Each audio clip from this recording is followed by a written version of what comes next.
1946 సంవత్సరంలో ప్రపంచంలోని అనేక దేశాలు కలిసి డాలర్‌ని దేశాల మధ్య మారకంగా ఎంచుకున్నాయి. అప్పటి నుంచి డాలర్ల వ్యవస్థ నడుస్తా వచ్చింది.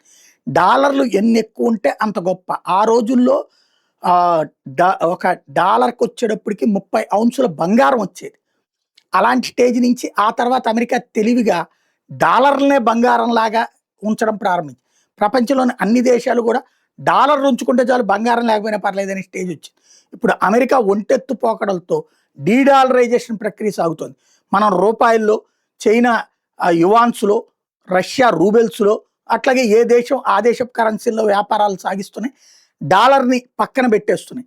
రష్యా అట్లాగే డాలర్‌లని పక్కన పెట్టి డాలర్ల ప్లేస్‌లో బంగారాన్ని రిజర్వ్స్‌గా పెట్టుకుంటుంది. $300 బిలియన్ విలువైనటువంటి బంగారం ఇప్పుడు వాళ్ళ దగ్గర ఉంది. ఓవరాల్‌గా వాళ్ళ రిజర్వ్స్‌లో 42% బంగారమే ఉంది ఆఫ్టర్ 1995. ఇదే అత్యధికం అన్నటువంటిది నిపుణులు చెప్తున్నటువంటి నివేదిక.